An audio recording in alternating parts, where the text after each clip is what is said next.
Guys, आइए आज हम लोग अध्याय 8 भारत का भौतिक स्वरूप के दूसरे एपिसोड में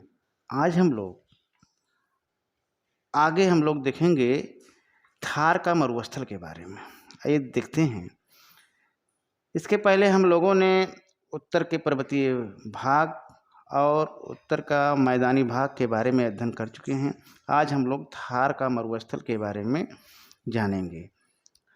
थार का मरुस्थल भारत के पश्चिमी भाग में मरुस्थल स्थित है, जिसे थार का मरुस्थल या भारतीय महामरुस्थल कहते हैं। ये भारत के उत्तरी मैदान के दक्षिण पश्चिम में अरावली पर्वत से लेकर पाकिस्तान की सीमा तक फैला है। यह शुष्क, गर्म तथा रेतीला स्थल है। इसी कारण यहाँ वनस्पति की मात्रा बहुत कम पाई जाती है। यहाँ की मुख्य नदी लूनी है। यहाँ पाई जाने वाली खारे पानी की झील साभर में नमक का उत्पादन किया जाता है।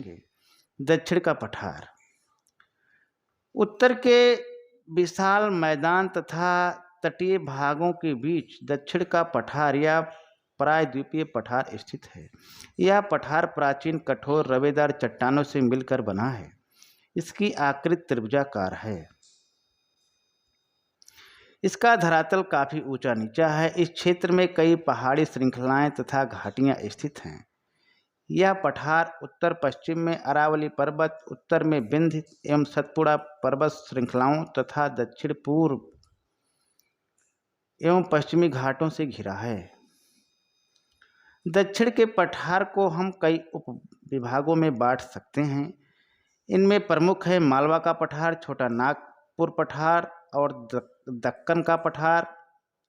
आगे हम लोग देखेंगे मालवा का पठार। दक्षिण के पठार के पश्चिमी भाग में मालवा का पठार स्थित है।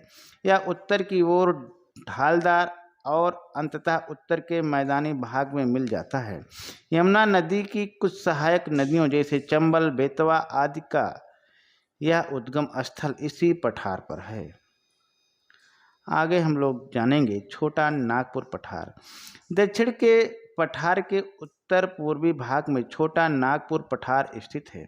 यह क्षेत्र लोहा और कोयला जैसे खनिजों से समृद्ध है। आगे हम लोग जानेंगे दक्कन का पठार। विंध्य एवं सतपुड़ा पर्वत श्रृंखलाओं के दक्षिण में दक्कन का पठार स्थित है। इसका ढाल पूर्व दिशा की ओर है। यहाँ पर पूरब की ओर बहने वाली अनेक नदियाँ जैसे महानदी, गोदावरी, कृष्णा, कावेरी आदि हैं, जो बंगाल की खाड़ी में अपने जल का विसर्जन करती हैं। किंतु नर्मदा और ताप्ती नदियों का बहाव पश्चिम की ओर है और वह अपने जल का विसर्जन अरब सागर में करती हैं। और इस प्रकार से आज हम लोग थोड़ा और जानकारी कर लेते हैं इसमें कि पठार किसे कहते हैं, इसके बारे में भी जान लेते हैं। धरातल का वह भाग जो पर्वत से नीचे और मैदान से ऊंचा होता है तथा जिसका ऊपरी भाग सपाट हो, ढाल सामान्य हो, किनारों का ढाल तीव्र हो, पठार कहलाता है। ठीक। और आगे हम लोग देखेंगे कि दक्कन का पठार के पश्चिम और पूर्व का जो घाट है उसके बारे में थोड़ा जानकारी कर लेते हैं कि पश्चिमी घाट सह्याद्री का विस्तार एक समान है, यानी पश्चिमी घाट का विस्तार एक समान है, जबकि पूर्वी घाट बीच बीच में कटा छटा है।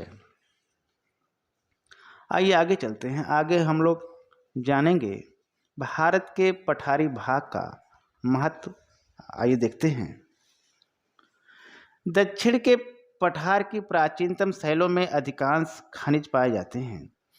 तीव्र ढाल युक्त होने के कारण प्रायद्वीपीय पठार में जल विद्युत उत्पादन केंद्रों की स्थापना सहज संभव है। इस पठार में सागौन, चंदन तथा अन्य बहुमूल्य वृक्ष पाए जाते हैं। यहाँ के पर्वत दक्षिण पश्चिम मानसून को रोककर पश्चिमी तट पर वर्षा में सहायक हैं। आगे चलते हैं। आगे तटीय मैदान एवं द्वीप समूह, आइए देखते हैं। पश्चिमी घाट के पश्चिम में तथा पूर्वी घाट के पूर्व में तटीय मैदान स्थित हैं। पश्चिम तटीय मैदान संकरे हैं, जबकि पूर्वी तटीय मैदान अपेक्षाकृत चौड़े हैं। पश्चिम तटीय मैदान में कोई बड़ी नदी नहीं है, जबकि पूर्वी तटीय मैदान में महानदी गोदावरी, कृष्णा और कावेरी नदियां बहती हुई बंगाल की खाड़ी में गिरने से पूर्व डेल्टा का निर्माण करती हैं। पूर्वी तटीय मैदान की मुख्य झीलें चिल्का, कोलेरू, पुलिकट आदि हैं।